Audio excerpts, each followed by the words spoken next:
আমি প্রথম যখন রিজাদ হোসেনকে দেখি তখন ঢাকার আকাশে কুয়াশার চাদরটা এতটাই ঘন ছিল যে সূর্যের আলো যেন হিমশীতল পানিতে ডুবে মরার চেষ্টা করছে। ঢাকা সেন্ট্রাল মেন্টাল হেলথ ইনস্টিটিউটের দেয়ালগুলো যেন সেই সব কথা শোনার অপেক্ষায় দাঁড়িয়েছিল যা কেউ বলতে পারে না। আমি সেখানে যেতাম না, কিন্তু আমার চাচাতো বোন সাইমা সেখানে সাইকোলজিস্ট হিসেবে কাজ করে। সে একদিন আমাকে ফোন করে বলেছিল, সুমাইজা, তুই একবার এসে এই মানুষটাকে দেখ। সে কাউকে কিছু বলে না, কিন্তু তার চোখে এমন কিছু আছে যা বলার জন্য হাহাকার করে। আমি সেদিন যাই, বাধ্য হয়ে নেই, বরং এক ধরনের অজানা আকর্ষণ। কারণ আমার নিজের জীবনেও তখন এমন এক নির্বুতা বাসা বেঁধেছিল যা আমাকে প্রতিদিন খোঁচা দিই। আমার স্বামী তানভীর একটি মাল্টিন্যাশনাল কোম্পানিতে চাকরি করে। সে ভালো মানুষ, কিন্তু ভালোবাসা বোঝার ভাষা তার জানা নেই। রাত 10টায় বাসায় ফিরে সে খাবার খায়, ল্যাপটপ খুলে ঘুমায়। আমার কথাগুলো বাতাসে ভেসে যায়, কেউ ধরে না।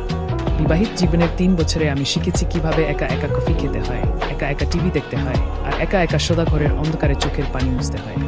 সাইমা আমাকে নিয়ে যায় 3য় তলার করিডোরে। সেখানে একটি বেঞ্চে রিজাদ বসেছিলেন। তার চুল এলোমেলো, গোফটা কয়েকদিন কামানো হয়নি, কিন্তু তার হাত দুটো, সেই হাত দুটো যেন কোনো মূর্তিকারের তৈরি। দীর্ঘ, শিরশিরে, আর এতটাই শান্ত যে মনে হয় সেই হাতে সারা জীবনের নির্বতা ধরে রাখা আছে। তিনি আমাকে দেখেননি প্রথমে। তাকিয়েছিলেন জানালার বাইরে, যেখানে একটি কাঁঠাল গাছের ডাল ভেঙে পড়েছে। রিজাদ ভাই, সাইমা ধীরে ডাকে, এই তো আমার বোন সুমাইজা। তিনি তখন মুখ খোঁড়ান। তার চোখ দুটি গাল বাদামি, এমন গভীর যে সেই চোখে তাকালেই মনে হয় কেউ আপনাকে খুঁজছে, আপনাকে নয়, বরং আপনার ভেতরের সেই নারীকে যে কেউ শোনেনি ভুলে। আমি হাসি, সেই হাসি যা আমরা অপরিচিতদের দিই, যা আসলে কাঁদতে চাওয়ার এক ছদ্মবেশ। আসসালামু আলাইকুম, আমি বলি। তিনি কিছু বলেন না, শুধু মাথা নাড়েন। আর সেই মাথা নাড়ানোর মধ্যেও একটা ভদ্রতা ছিল যে আমার মনটা কেঁপে ওঠে। সাদমা চলে যাওয়ার পর আমি তার পাশে বসি। দুজনের মাঝে একটি হাতের দূরত্ব। বাইরে কুয়াশা ঘনিয়ে আসছে। আমি জানি না কেন, কিন্তু আমি কথা বলতে শুরু করি।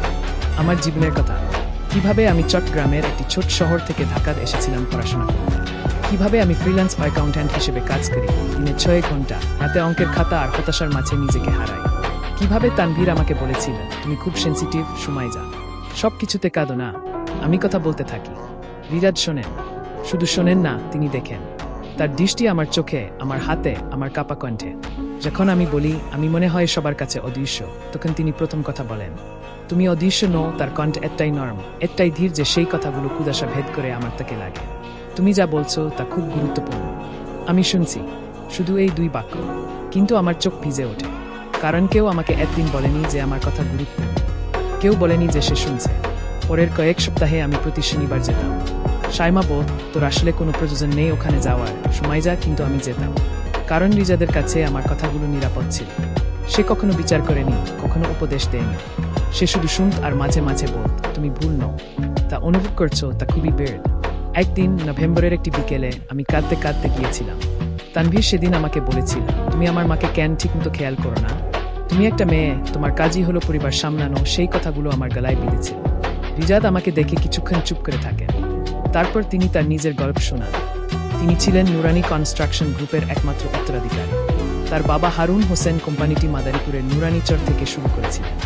রিজাদের মা মারা যাওয়ার পর তার বাবা দ্বিতীয় বিয়ে করেন শাহিনা বেগমকে। শাহিনার আগে থেকে কি এক ছেলে ছিল, রিজাজ। রিজাদ জানতেন না যে শাহিনা আর রিজাজ কোম্পানির শেয়ার দখলের পরিকল্পনা করছে।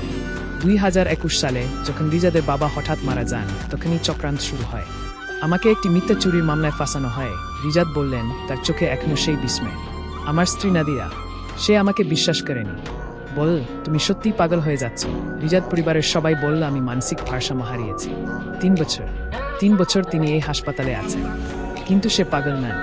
আমি বেঁচে থাকার জন্য অভিনয় করেছি, সুমাইজা। তিনি আমার দিকে তাকিয়ে বললেন, পাগল সেজে থাকা আসলে সবচেয়ে কঠিন বুদ্ধির কাজ। কারণ তোমাকে প্রতিদিন নিজেকে ভুলিয়ে রাখতে হয়। কিন্তু আমি জানতাম একদিন সত্য বেরিয়ে আসবে। আব্দুল করিম চাচা, আমার বাবার পুরনো বন্ধু, কোম্পানির গোপন অংশীদার, বিদেশ থেকে ফিরবেন। আর তিনি ফিরেছেন। আমি অবাক হয়ে তাকিয়েছিলাম। তার মুখে এখন এক ধরনের শান্ত আত্মবিশ্বাস। গত সপ্তাহে করিম চাচা এসেছিলেন, প্রমাণসহ সবকিছু নিয়ে, কাগজপত্র, ব্যাংক স্টেটমেন্ট, আর সেই জাতীয় প্রকল্পের চুক্তি যেটা আমি আসলে তৈরি করেছিলাম। আমি এখন কোম্পানির প্রধান উত্তরাধিকারী, আর সেই সিইও। তুমি বের হচ্ছ? আমার কণ্ঠ কাঁপছে। হ্যাঁ। কাল তিনি আমার দিকে এগিয়ে আসেন। তার হাতটা ধীরে ধীরে তুলে আমার কাঁধে রাখেন। স্পর্শটা এতটাই হালকা, এতটাই শক্তিশালী যে আমার শরীরে একটা শিহরণ বয়ে যায়। কিন্তু আমি চাই না আমার এই 3 বছর শুধু প্রতিশোধে শেষ হোক। আমি তার চোখে তাকাই। সেই চোখে এখন আমাকে দেখার এক অন্যরকম তৃষ্ণা। তুমি কি চাও রিজাদ? আমি চাই কাউকে শুধু শুনতে। তেমন তুমি আমাকে শুনেছ, তার আঙুল আমার কাঁধ থেকে এগিয়ে আমার গালে। তার স্পর্শে আমি পুড়ে যাই না, বরং জ্বলে ওঠি।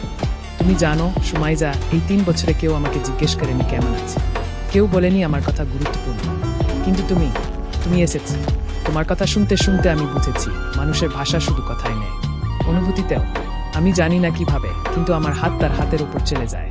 তার ত্বক ঠান্ডা, আমার তোম গরম। দুজনের মাঝে যে তাপ তৈরি হয় তা কক্ষের অন্ধকারকে আলোকিত করে তোলে। আমার স্বামী। আমি ফিসফিস করে বলি, তুমি তার কাছে দাঁতবদ্ধ নও। রিজাদ আমার কথা কাটে। তুমি কাউকে ভালোবাসার আগে নিজেকে ভালোবাসার অধিকার রাখো। আর তুমি যোগ্য এমন একজনকে যে শুধু শুনবে না, তোমার অনুভূতিকে সম্মান করবে। সেই রাতে আমি বাসা ফিরিনি। শার্মার অফিসার কোয়ার্টার্সে থেকে যাই, কারণ আমি জানি আমার জীবনের পৃষ্ঠা এখন থেকে ভিন্ন হবে। পরের দিন রিজাদ বের হন। সংবাদপত্রে খবর বেরোজ, নুরানি কনস্ট্রাকশনের প্রকৃত উত্তরাধিকারী রিজাদ হোসেন মানসিক স্বাস্থ্য কেন্দ্র থেকে মুক্তি পেলেন। সিটো আব্দুল করিমের হস্তক্ষেপে সত্য প্রকাশ সোশ্যাল মিডিয়ায় তোলপাড়। শাহিনা আর রিজাজ পালিয়ে যায়। নাদিয়া ফিরে আসতে চায়, কিন্তু রিজাদ শান্তভাবে প্রত্যাখ্যান করেন। আমি টিভিতে দেখি সংবাদ সম্মেলনে তিনি বলছেন, আমি ক্ষমা করেছি কিন্তু ফিরিয়ে নেইনি, কারণ আত্মমর্যাদা ফিরে পাওয়ার চেয়ে মূল্যবান আর কিছু নেই। 2 সপ্তাহ পর রিজাদ আমাকে তার নতুন অফিসে ডাকেন, গুলশানের একটি উঁচু ভবন। আমি সেদিন পরেছিলাম নীল শাড়ি, যেটা আমি অনেকদিন পরেছি। তানভীরের সাথে আমার সম্পর্ক আনুষ্ঠানিকভাবে শেষ হয়ে গেছে। কোনো চিৎকার নেই, কোনো কান্না নেই, শুধু একটা স্বাক্ষর আর একটা স্বীকৃতি যে আমরা দুজনেই হারিয়ে গিয়েছিলাম। অফিসের জানালায় দাঁড়িয়ে রিজাদ আমাকে দেখেন, তার চোখে এখন আলো। তিনি এগিয়ে আসেন, আমার হাত ধরেন। ভয় লাগছে? না, আমি সত্যি বলি, মনে হচ্ছে বাড়ি ফিরছি। তিনি হাসেন, সেই হাসি যা কুদাশা কাটিয়ে সূর্যের মতো। তুমি জানো সুমাইজা, এই 3 বছর আমি শিখেছি কিভাবে কোনো কিছু না বলেও বলা যায়, কিভাবে একটা দৃষ্টিতে সম্পূর্ণ হওয়া যায়। আর তুমি শিখেছ কিভাবে কাঁদতে হয়, কিন্তু হার না মানতে হয়। আমরা জানালার পাশে দাঁড়িয়ে থাকি, ঢাকার ট্রাফিকের শব্দ, হর্ন, চিৎকার সব দূরে। আমরা দুজন একা। তার হাত আমার কোমরে, এমনভাবে নেই যা চাহিদা, বরং যা অঙ্গীকার। একটা বোঝাপড়া যে আমরা দুজনেই ভানা, কিন্তু ভানা অংশ দুটো মিলিয়ে যে নতুন কিছু তৈরি করা যায়, সেটাই যেন আমাদের শেষ আশ্রয়। তুমি কি জানো, আমি তার বুকে মাথা রেখে বলি, তোমার কাছে প্রথম যখন এলাম আমি ভেবেছিলাম আমি একা, কিন্তু তুমি আমাকে বুঝিয়ে দিয়েছ একাকিত্বই আসলে নিজের সাথে দেখা করার সুযোগ। তিনি আমার চুলে চুমু খান। সেই চুম্বনে আমি অনুভব করি আমার গল্প এখন শুরু হলো। সেই গল্প যেখানে আমি নায়িকা, যেখানে আমার কথা শোনা হবে, যেখানে আমাকে বলা হবে তুমি ভুল নও। আর তুমি যে এই গল্পটি পড়ছো, জেনে রাখো তুমিও ভুল নও। তোমার যে কষ্ট, যে নির্বতা, যে অবহেলা, সবই ভুল। আর একদিন ঠিক তোমার মতো একজন মানুষ আসবে যে শুধু শুনবে না, তোমার সবটা বুঝবে। তুমি একা নও। তুমি যদি তোমার জীবনের সবচেয়ে গভীর সেই কষ্টটা কাউকে বলার সুযোগ পাও, কিন্তু শুধু একবার একজনকে, তাহলে তুমি কি বলতে চাইবে যা আজ পর্যন্ত কাউকে বলোনি?